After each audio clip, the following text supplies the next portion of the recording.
네, 안녕하십니까. 우아한 형제들 ML 프로덕트 팀에서 PM으로 근무하고 있는 김태정이라고 합니다. 네, 저는 오늘 여러분들께 파인 튜닝 없이 프롬프트 엔지니어링만으로 메뉴 이미지를 검수한 과제에 대해서 소개해 드릴 예정인데요. 전체적으로 이 과제 배경과 문제 분석 그리고 프롬프트 엔지니어링 과정에 대해서는 제가 설명을 할 예정이고, 이어서 우아한 형제들이 어떻게 AI를 활용하고자 하는지에 대해서는 혜진님께서 이어서 발표해 주시겠습니다. 네, 여러분들은 배달앱에서 음식을 주문할 때 어떤 정보가 눈에 가장 들어오시나요? 실제로 배달의 민족 안에 있는 다양한 화면을 모아봤는데요. 이제 좀 눈치채셨나요? 이 메뉴 이미지는 다양한 화면에서 강조되고 있기도 하고 실제로 굉장히 넓은 면적을 차지하고 있는 중요한 정보인데요.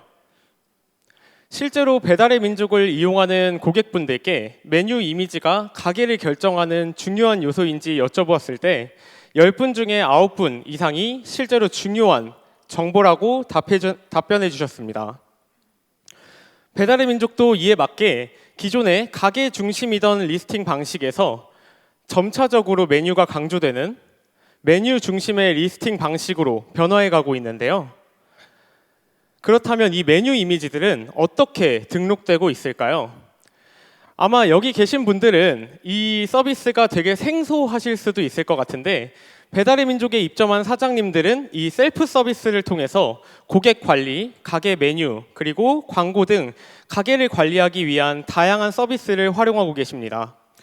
바로 이 셀프 서비스를 통해서 사장님들은 본인이 판매하시는 메뉴의 이미지를 직접 촬영해서 업로드하시거나 아니면 배달의 민족이 제공하는 무료 이미지를 사용하실 수 있습니다. 만약 사장님이 직접 이미지를 등록하실 경우에는 이 이미지가 우리 정책에 맞는지 판단을 하기 위해서 이 이미지가 검수센터로 이동해서 이 검수 결과를 기다리시게 되는데요.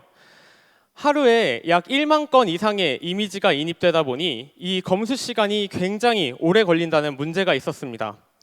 또한 명절이나 연휴 또 주말이 껴있을 때에는 이 사장님들이 이미지를 바로 등록하시지 못한다는 문제도 있었는데요.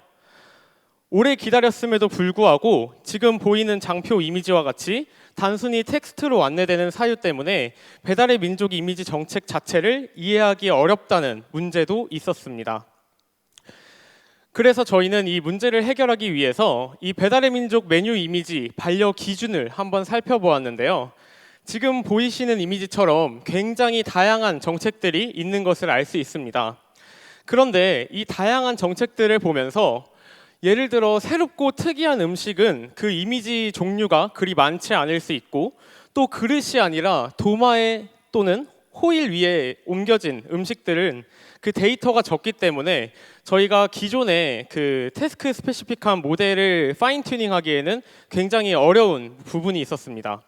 또 각 정책마다 활용해야 하는 모델이 모두 다르다고 해서 이 모델을 개별적으로 저희가 만들게 되면은 굉장히 불필요하게 다양한 모델을 만들어야 한다는 문제가 있었는데요. 그래서 저희는 이렇게 다양한 정책들을 생성형 AI를 활용해서 학습을 시키고 사장님들이 배달의 민족 정책에 맞는 이미지를 손쉽게 등록하실 수 있도록 하자라는 목표를 가지고 본 프로젝트를 시작하게 되었습니다. 네, 일단 프롬프트 엔지니어링 과정을 좀 상세하게 소개하기에 앞서서 기본적인 이론을 조금 설명하고 넘어가고자 하는데요. GPT를 API로 호출해서 활용하시게 되면 보시는 것처럼 총 4가지로 분류가 되어 있습니다. 먼저 첫 번째는 이 시스템 인스트럭션입니다. 시스템 인스트럭션은 사용자와 어떤 상호작용을 할지 그 모델에게 지침이나 설정을 제공하는 부분인데요. 다음과 같이 당신은 배달 서비스를 사용하는 사용자입니다. 그리고 관리자입니다라고 각각의 인스트럭션을 작성했을 때 동일한 좋은 메뉴 이미지란 무엇인가요? 라는 프롬프트에 대해서 작성된 인스트럭션에 맞게 각기 다른 답변을 GPT가 응답을 하는 것을 볼 수 있습니다. 네, 실제로 이 챗GPT 시스템 인스트럭션을 보면은 굉장히 다양한 이 단어들이 적혀 있는 것들을 보실 수 있는데요. 우리가 요구하는 굉장히 많은 태스크와 이 복잡한 태스크를 수행하기 위해서 프롬프트 엔지니어링이 얼마나 중요한지를 보여주는 이미지라고 생각됩니다. 네, 두 번째 요소는 프롬프트와 컴플리션입니다. 이 두 가지는 제가 다른 번호로 구분을 해두긴 했지만 서로 상호작용을 받는 하나의 쌍이라고 생각해 주시면 될 것 같은데요.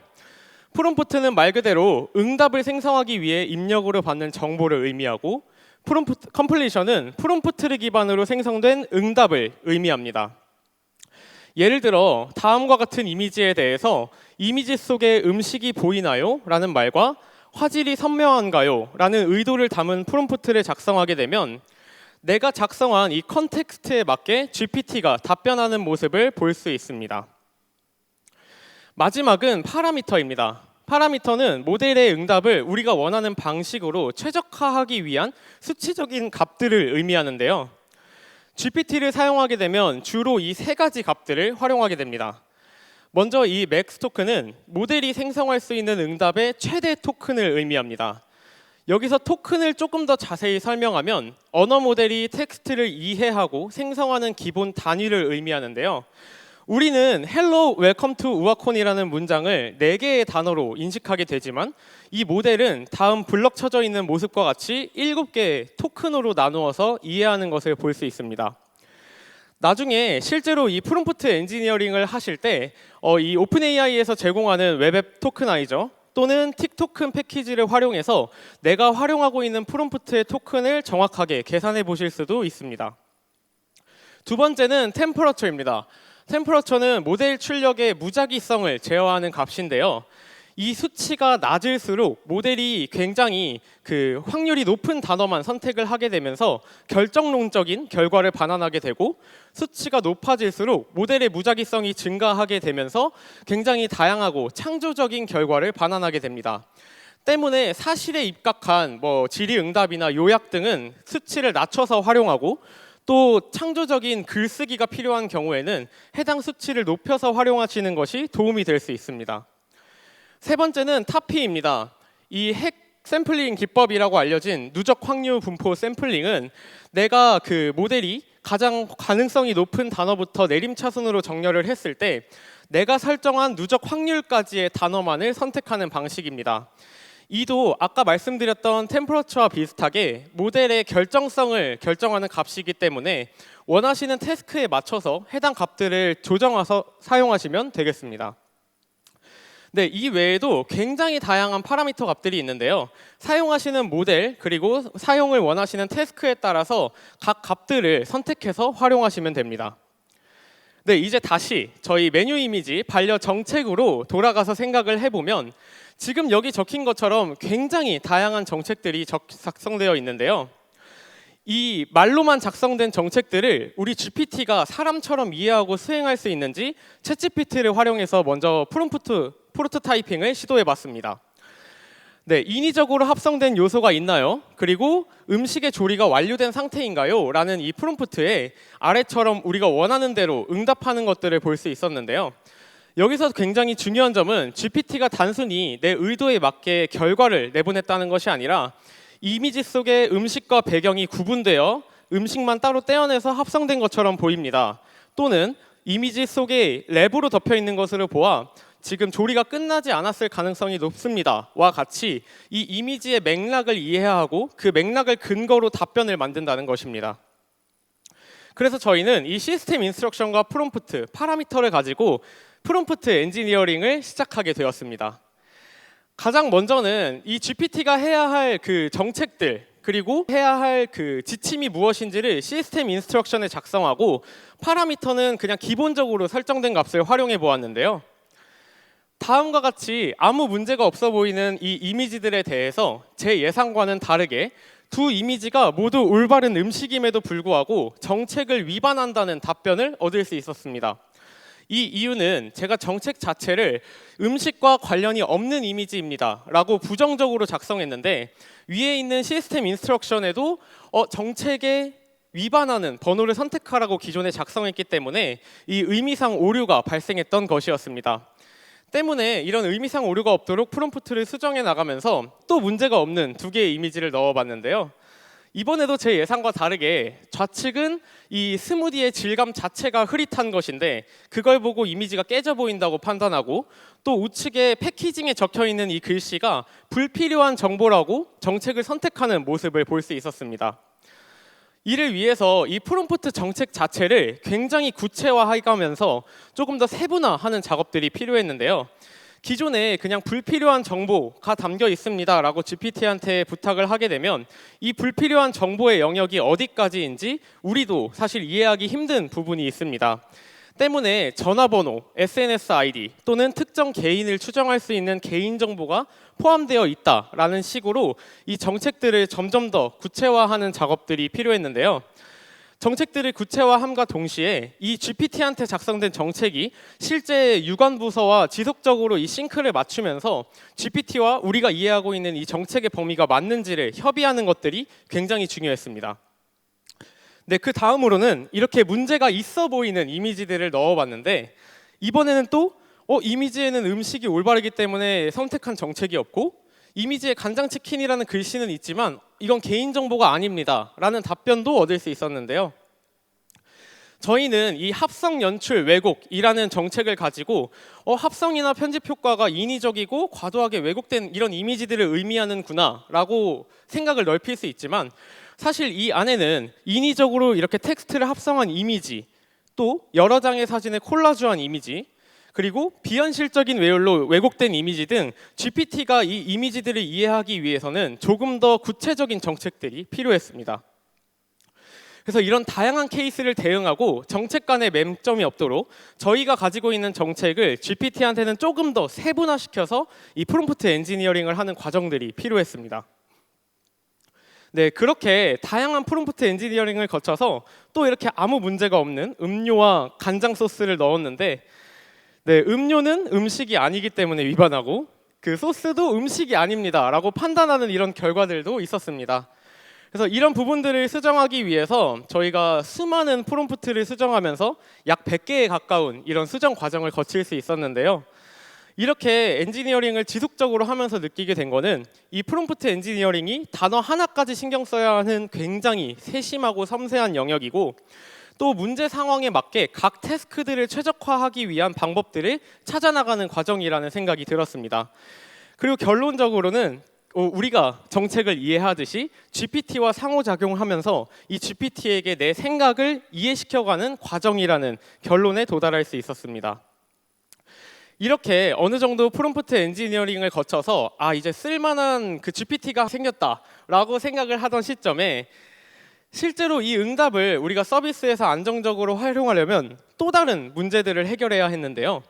단순히 이 정책 번호를 파싱하기 위해서 인트형 숫자를 파싱해버리면 불필요한 복숭아 개수가 들어갈 수도 있고, 또 GPT의 이 판단 근거를 DB에 저장해야 되는데 텍스트 양이 너무 많다는 문제들도 있었습니다. 그래서 서비스에서 이를 안정적으로 활용하기 위해서 이 응답 출력을 구조화하는 것들이 필요했는데요. 여기 보이시는 이미지와 같이 GPT 프롬프트 자체에 우리가 원하는 결과 양식에 맞게 JSON 포맷으로 응답해 주세요 라고 명시하고, 또 우리가 원하는 결과 양식을 함께 예시로 집어넣어 줌으로써 출력을 구조화할 수 있었고요. 또 추후에는 이 GPT 출력 자체를 구조화된 출력으로 보장해주는 JSON 모드가 출시되면서 해당 기능을 함께 안정적으로 활용할 수 있었습니다. 그럼에도 불구하고 또 서비스에 안정적으로 하기 위해서는 일관된 답변을 만드는 것도 굉장히 중요했습니다. 이렇게 동일한 이미지에 대해서 GPT가 각기 다른 답변을 내놓는 경우들도 있었는데요. 이 일관된 응답을 얻기 위해서 저희는 약 3가지 방법 정도를 시도해 보았습니다. 먼저 첫 번째는 파라미터 조정입니다. 앞에서 말씀드린 값들 중에 이 모델 출력의 무작위성을 결정하는 템퍼러처와 타피 값이 있었는데요. 이 두 값들을 여러 번 조정해 가면서 저희가 원하는 태스크에 맞는 적절한 값을 도출해서 적용했습니다. 아무래도 이미지에 있는 사실적인 내용을 기반으로 그 결과를 만드는 상황이다 보니 이 두 값을 낮춰서 활용하는 것이 굉장히 도움이 되었는데요. 두 번째로는 우리 생각의 사슬이라고 알려진 그 COT라는 기법입니다.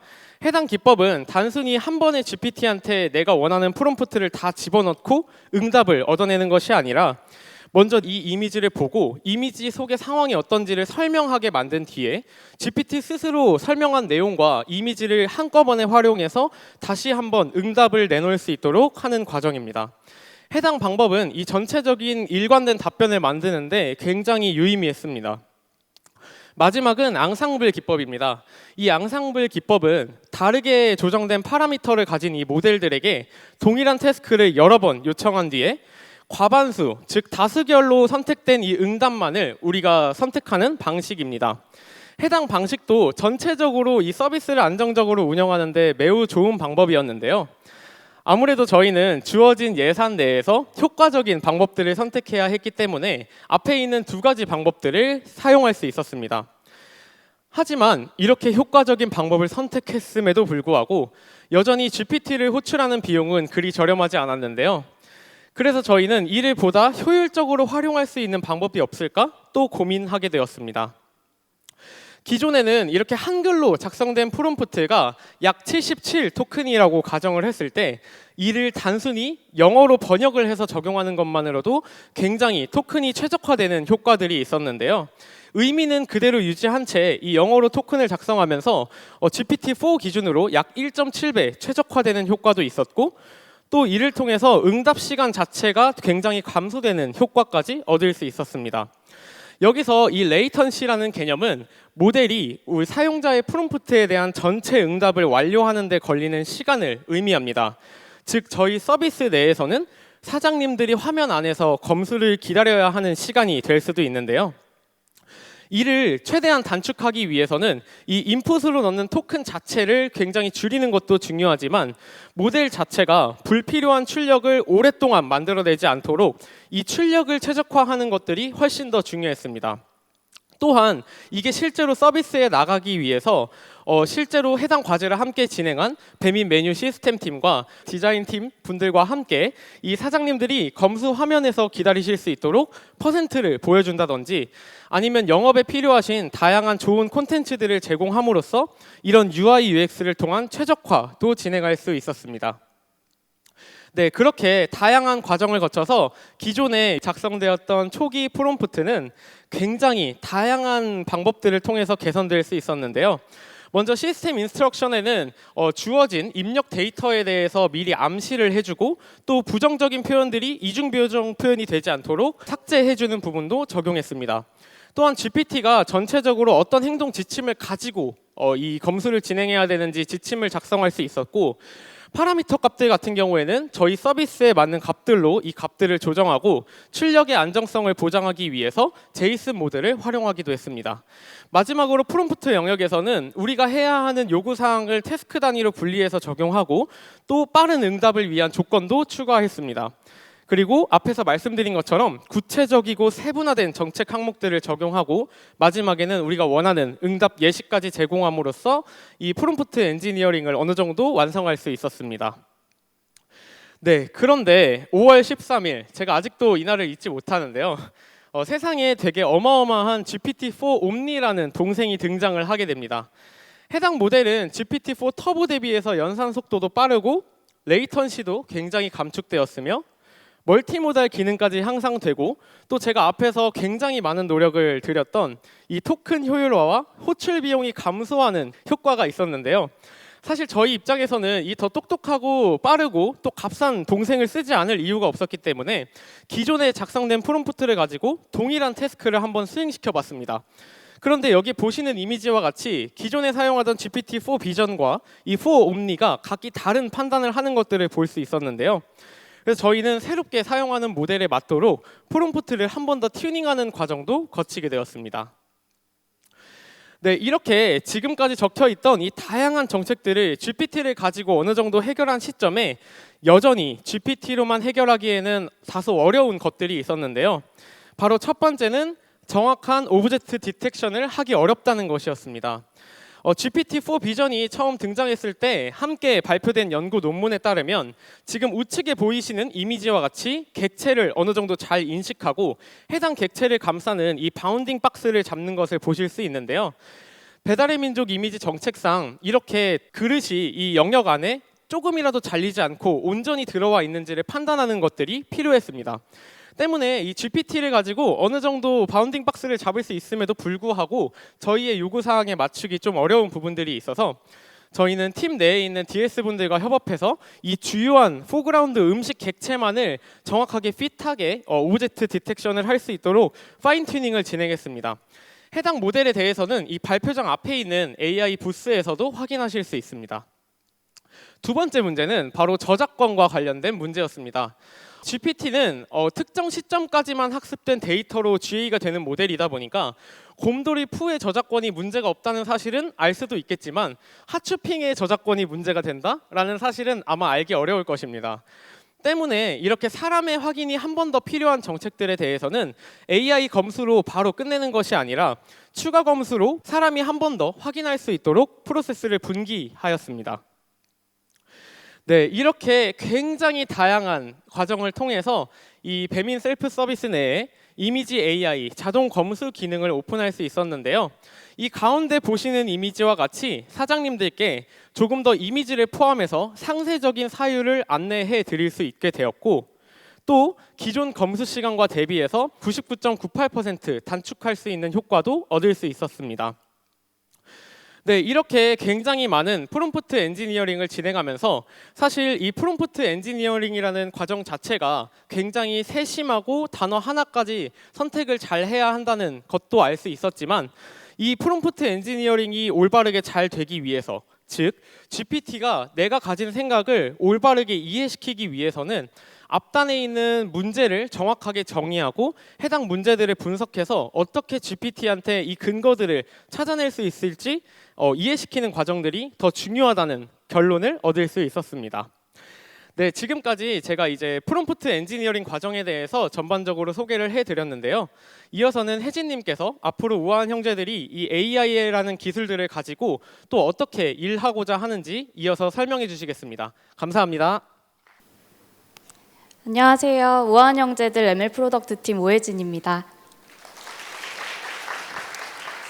네, 오늘 제가 이렇게 마이크를 건네받은 이유는 오늘 소개해드린 이 메뉴 이미지 검수 과제를 비롯해서 저희가 지난 1년간 생성형 AI 모델을 많이 활용을 해봤는데요. 그 과정에서 배운 점들을 여러분께 공유드리고 또 앞으로는 어떻게 이 모델과 함께 과제를 수행하려고 하는지 여러분께 소개해드리려고 합니다. 사실 작년 이맘때 이 자리에서 저는 저희 우아한 형제들의 GPT 기반 첫 프로덕트인 메뉴 뚝딱 AI를 소개해드린 바 있습니다. 이 서비스를 잘 모르시는 분들도 계실 것 같아서 간략하게 공유를 드리면, 이 서비스는 방대한 양의 리뷰 데이터를 GPT의 자연어 처리 능력으로 분석해서 인사이트를 뽑고 이 인사이트를 기반으로 여러분께 메뉴를 추천해드리는 서비스인데요. 사실 이 서비스는 GPT를 어떻게 사용하면 좋을지 그 고민에서 만들어진 서비스였기 때문에 생성형 AI를 어떻게 사용해야 되는지에 대한 감이 전혀 없었던 경험이 있습니다. 그래서 당시 장표인데 정말 구조화되지 않은 고민들이 꼬리에 꼬리를 물었었던 기억이 있는데요. 오늘 공유해드린 메뉴 이미지 검수 과제를 포함해서 여러 과제들을 수행해 보면서 그 고민들을 좀 더 구체화해 나가면서 생성형 AI를 활용하고 있습니다. 저희 팀은 생성형 AI를 활용하기 위해서는 이 4가지를 꼭 필수적으로 고민해 가면서 과제를 수행해야 한다고 생각하고 있는데요. 먼저 생성된 결과물을 사용하는 과제들이니만큼 그 정보가 정확한지, 혹시 그 결과물에 공격적이거나 혐오를 담은 내용이 포함되어 있지는 않은지에 대한 고민이 필수적으로 필요합니다. 또 저희가 아무래도 과제를 지속 가능하게 유지해야 하는 한편 API 콜을 할 때마다 비용이 계속해서 청구되는 구조이기 때문에 주어진 예산 안에서 과제를 수행할 수 있을지에 대한 고민도 계속해서 수행해야 하고요. 또 작년 기준으로는 사실 GPT가 많이 느렸기 때문에 저희가 실시간성에 대한 고민 혹은 속도에 대한 고민을 좀 안 하고 있었는데, 올해 GPT가 갈수록 빨라짐에 따라서 서비스 부서에서도 실시간성에 대한 요구사항들이 증가하기 시작했고, 저희도 속도 측면에서의 고민도 함께 수행하면서 과제를 진행하고 있습니다. 오늘 공유드린 메뉴 이미지 검수 과제는 사실 이 4가지 측면 중에 정보가 정확한가 측면에서 GPT라는 모델의 활용 관점에서만 본다면 조금 아쉬움이 있었던 과제로 생각을 하고 있습니다. 여기 계신 많은 분들 GPT를 사용해 보셨으면 아시겠지만 사실 GPT가 제너럴하게 이것저것 잘하기는 해도 저희가 원하는 것을 아주 뾰족하게 잘하기에는 좀 어려움이 있는 것이 사실인데요. 이 부분을 굉장히 깊게 깨닫게 된 과제이기도 하고 더불어서 이 문제를 어떻게 해결하면 좋을지에 대한 고민도 함께 수행해 볼 수 있었던 과제로 회고하고 있습니다. 이 과제를 수행하면서 저희가 깨닫게 된 점은 애초에 GPT라는 모델의 특성상 하지 못하는 것과 현 시점에 GPT로 하기에 좀 애매한 영역에 있는 것들을 과제를 시작할 때부터 좀 차분히 같이 검토해 보면서 과제를 수행한다면 과제를 좀 더 효율적으로 진행할 수 있지 않을까라는 배움을 느낄 수 있었는데요. 사실 이 부분은 GPT에만 해당하는 것은 아니고 다양한 생성형 AI 모델에 해당하는 영역으로서 저희가 과제들을 수행할 때 함께 고민해야 하는 영역으로 생각하고 있습니다. 아까 공유드렸었던 메뉴 뚝딱 AI 과제의 경우에는 텍스트를 사람 수준으로 이해할 수 있다라고 알려져 있었던 GPT를 어떻게 하면 잘 활용해 볼 수 있을까라는 측면에서 자연어 처리 과제 중에 일부를 대체해보는 과제 중에 하나였는데요. 오늘 공유드린 메뉴 이미지 검수 과제의 경우에는 이제 GPT가 이미지도 곧잘 이해할 수 있게 되면서 이 이미지를 이해시켜서 이미지를 분류하거나 여러 가지 과제를 수행해보는 방향으로서의 고민으로 과제가 확장된 것으로 생각해 주시면 좋을 것 같습니다. 그리고 이러한 시도들을 지난 1년 동안 해보면서 저희는 사람이 하던 일을 생성형 AI가 대신한다면 그 생산성을 정말 개선할 수는 있는 것인지, 또 계속해서 발전하고 있는 이 GPT라는 모델이 사람이 하던 일을 어디까지 수행할 수 있을지, 마지막으로 파인 튜닝하지 않은 파운데이션 모델인 이 GPT와 같은 모델에 저희가 지금은 텍스트로 말을 걸면서 과제를 수행하고 있는데 우리는 어디까지 할 수 있고 또 현 시점 어떤 것을 할 수 없는지에 대한 레슨런을 차곡차곡 쌓아나가고 있다고 생각합니다. 그래서 지금도 오늘도 계속해서 쌓여가고 있는 이 레슨런들을 바탕으로 저희 우한 형제들은 생성형 AI를 이렇게 활용하고 있습니다.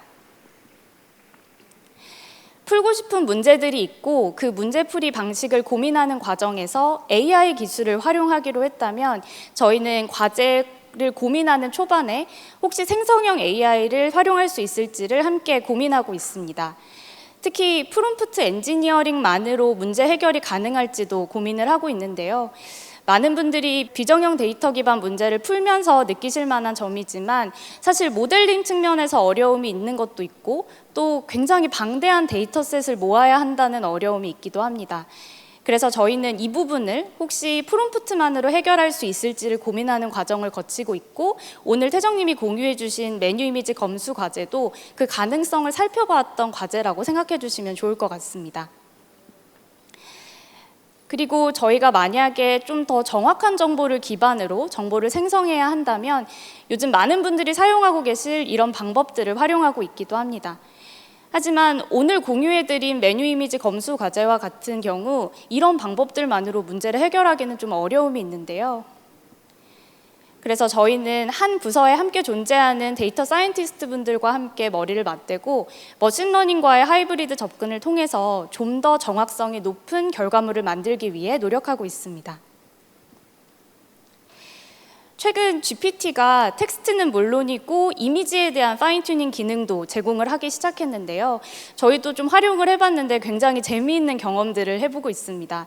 이런 GPT 외에도 오픈소스 파운데이션 모델들에 대한 파인튜닝 접근을 통해서 파운데이션 모델들이 저희 도메인 관점으로 보았을 땐 좀 부족하게 하고 있는 것들을 뾰족하게 만들어보는 작업도 계속해서 수행을 하고 있고요. 마지막으로 이와는 완전 별개로 저희 도메인 관점에서 봤을 때 정확성이 매우 중요하면서 또 도메인에 매우 특화된 형태의 모델들을 만들어야 하는 경우도 아직 굉장히 많은 과제들로 남아있는 상황입니다. 이런 경우 저희는 태스크에 좀 더 특화된 세부 모델들을 자체적으로 구축하는 방식을 통해서도 문제를 해결하고 있습니다. 저희 팀은 우아한 형제들의 서비스가 AI 기술을 잘 활용해서 정확하고 적합한 데이터들을 잘 생산해내면서 사용자와 사장님들의 서비스 활용을 좀 더 많이 도와드리고자 합니다. 그리고 이 문제를 풀기 위해서 정말 많은 문제풀이 방식들을 고민하고 있는데요. 저희가 내년에는 아마 더 많은 주제들로 여러분께 소개를 드릴 수 있을 것 같아요. 저희가 한 발 한 발 나아가는 모습을 많이 지켜봐 주셨으면 좋겠습니다. 감사합니다.